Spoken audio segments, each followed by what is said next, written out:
Play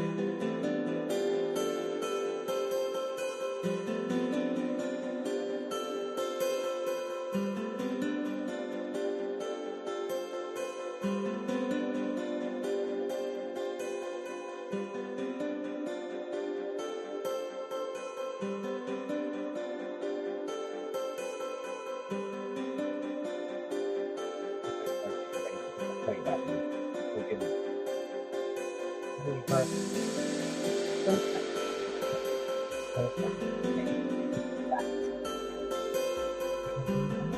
Time 9:30.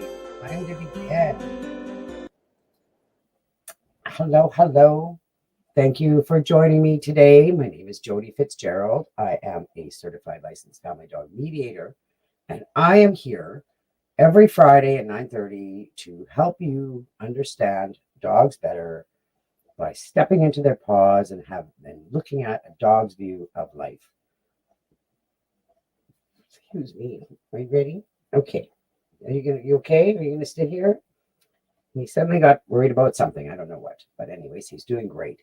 So today's topic I really, really love to share and talk about. I have a lot of people asking me about this. This conversation comes up a lot. I find more and more as I'm dealing with more and more um, dogs that are reacting to the environment and talking about self-regulation. And self-regulation is something that it refers to the ability to understand and manage your own behavior and your own reactions. And this is something, when we're children, we're learning all the time. We learn how that's a big part of growing up and growing as a child, learning how to behave, how to get along with other children, and how to be independent and successful on your own. And we all need to learn that to the ability to be able to control our own self in all different environments. We do it all the time. So now we have dogs, the conversation of dogs. Um, if I talk about humans, there's so many things. I mean, the first thing I was trying to think of examples for humans, for self-regulation. People, there's anger management, right? There's things for helping with depression. There's things for helping with confidence. There's so much great help out there now for humans for this ability to feel comfortable and safe in the world. And this is what I'm focusing on: dogs, helping dogs feel comfortable and safe in the world, feeling, the feelings of freedom. I mean, we as humans have lots of freedoms compared to dogs. So it's a great conversation, and it is something that I do go quite in depth with many people when trying to help them understand their dog and help the dog be successful in situations that they just don't know what to do, whether it's barking, lunging, jumping, reacting at things.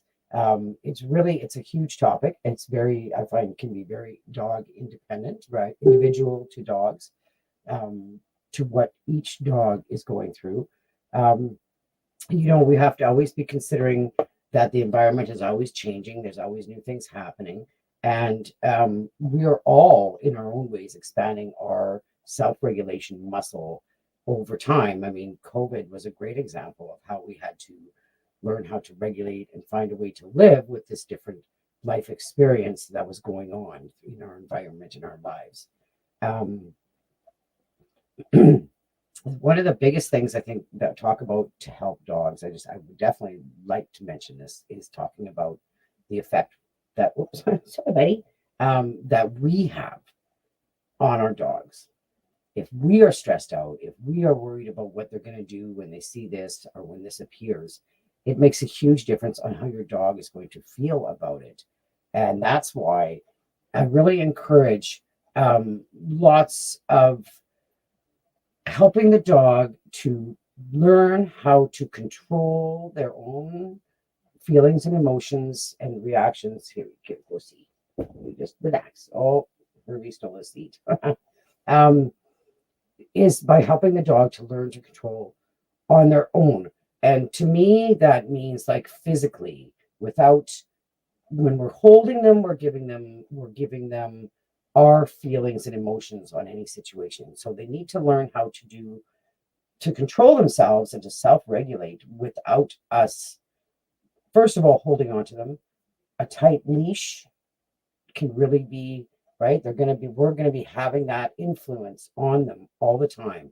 So thinking about what we are doing when we are with the dog in these situations is the beginning. And, like the triggers, learning the triggers, but also realizing what an influence we have on the dogs all the time. Um, it's our job to help them feel comfortable, to feel safe. And I do really believe that they need to feel free. They need to feel the choice of moving away from something if they're not sure about it. Um, and that's something that we just don't give our dogs enough of. And so this is I just love self-regulation, helping dogs to learn to feel comfortable, safe, and free at the same time. And like I said, the freedom thing is a big thing because our dogs don't get a lot of freedom and choice to make a choice when they want to and to do what they want. It's really very involved for each dog, much deeper than you think. But we can make such a difference in helping them learn how to accept that the things that they see, accepting and acknowledging, they must, if we just redirect them all the time when there's something going on, they never get to deal with the emotions or feelings of what they're going through in that moment. So we get to learn what it is they need help with, and we get to help them in staying calm, talking. Talking is great, labeling things, um, practicing a little pattern or routine. If you know there's going to be a problem when you see something, when you're walking somebody or something, plan ahead and make sure you're first of all not letting the dog know that you're worried. There's no, they can't know you're worried. You can be worried inside all you want, but you have to find a way to not convey that to the dog, and just practice, being near it and talk a little bit about it, recognizing the trigger points. There's an antecedent iceberg if they're stressed about this, and then this other thing is stressful happening, and then something else is stressful happening. Then all of a sudden they see a dog, and that might be what they take all that energy out on. So really getting to learn your dog and helping them self-regulate through it all the daily life. Um, it does take a bit of time, but to really understand and to find what works sometimes, every dog is so different. I know that helping Hogan, my most reactive dog I've ever had in my home, um, sitting with him, talking about the environment, letting him sit by himself with what's going on, but me being near, talking about it, sometimes rubbing the chest. I always say rubbing the chest for a dog can be an opportunity for that stress to get out. They can actually sometimes push on your hand when you're rubbing, and they can be talking. They can be even mumbling a bit sometimes about what they're seeing, about what's going on, and that's okay. Like let them find their way to process it. And as they get better at self-regulating and processing what's going on, they get more and more resilient at doing that with every experience. But it's up to you. It's up to us to help them and to keep them safe, to make sure nothing bad happens. Every bad thing that happens, every bad experience is kind of like taking money out of their little emotional piggy bank, right? They have a trust. There's an emotional piggy bank with you, and you have to keep them safe. And they will start looking at you for direction. I find so many dogs love their owners, love to see their owners happy. And if they're not sure of something, so many dogs will look at the owner and look for their response. And that's where you can change everything.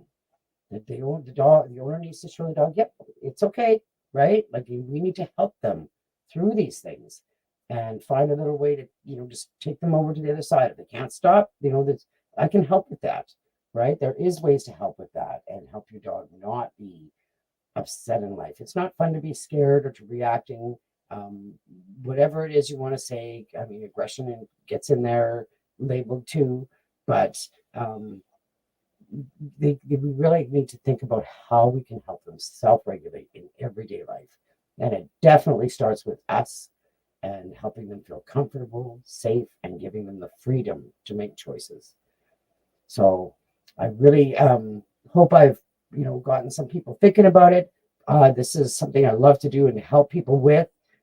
Don't be afraid to book a call. My link is in the write up for this post. Please subscribe to my YouTube channel. I've been working and working and working to grow my YouTube channel. And so now I'm at, I think, 264. So I really appreciate those who have supported me. And I know that with all my followers, I know I could have way more than that.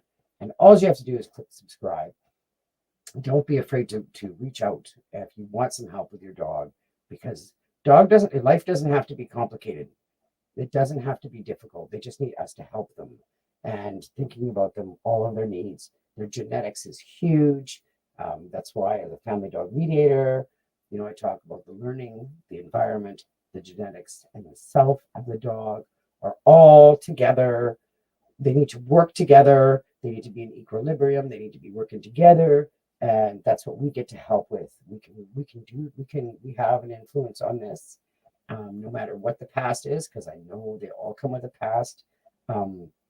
Past life experiences plus genetic past, it's all in there, and we get to work with that, and we get to help them. We get to help them be successful, and you be happy and live in harmony. So please consider contacting me if you would like some help. It's been a great summer. It's already, oh my goodness, what are we? Is this Friday, September 13th? That's an interesting date. I'm not afraid of Friday the 13th at all.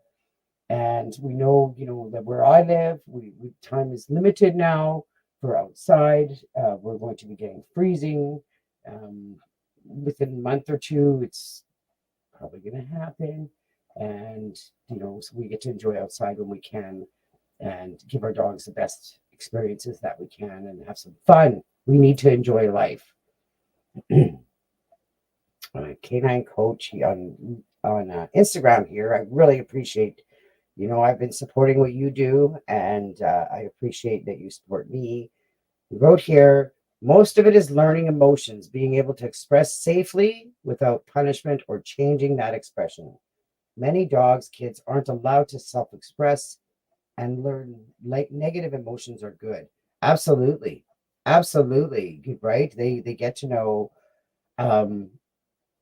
it's when they're not allowed to express their emotions and feelings and thoughts and not able to get away safely when they need to, like that has huge ramifications on what's going on in your head, right? In the dog's head too, right? If they're never allowed to express what they need to express, they do learn negative things. It's just like the story that we know, that negative attention for kids, definitely, right? They learn to get negative attention. Dogs do too. I mean, there's something we call the naughty dog hack, and I get a real kick out of it because I've seen it a gazillion times where dogs they learn if they grab something and it gets your attention, good or bad, they will go for that. Like they learn very quickly. They're very smart.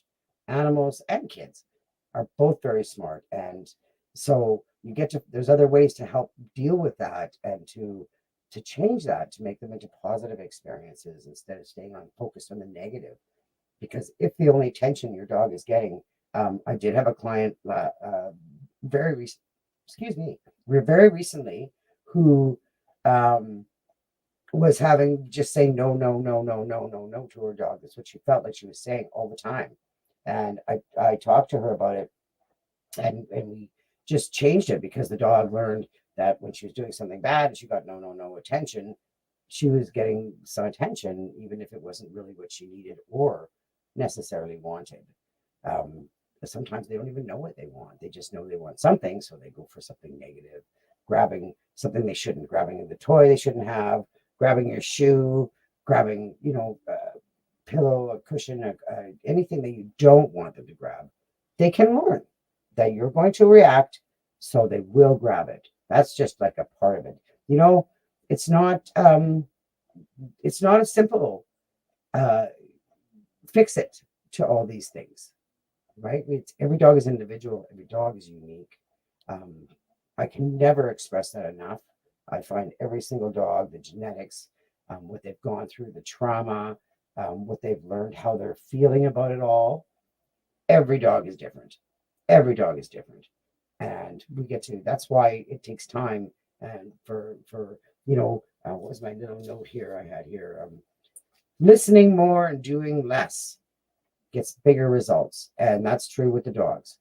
Just listening and watching more, you get to learn and really understand your dog better. You can actually learn way more and find different ways to be very helpful and useful in their life. Um, so thank you for watching. I hope everybody has a good day.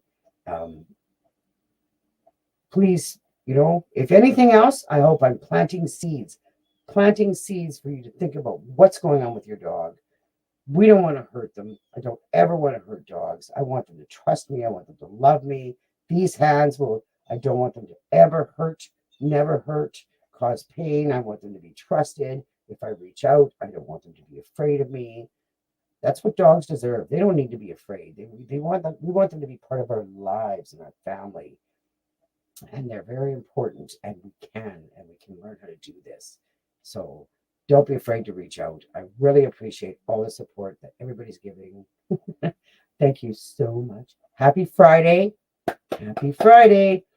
Have a great weekend, and please contact me. Subscribe to my YouTube. Subscribe to my YouTube. Subscribe to my YouTube. I've been working on that for a while now, and I really would love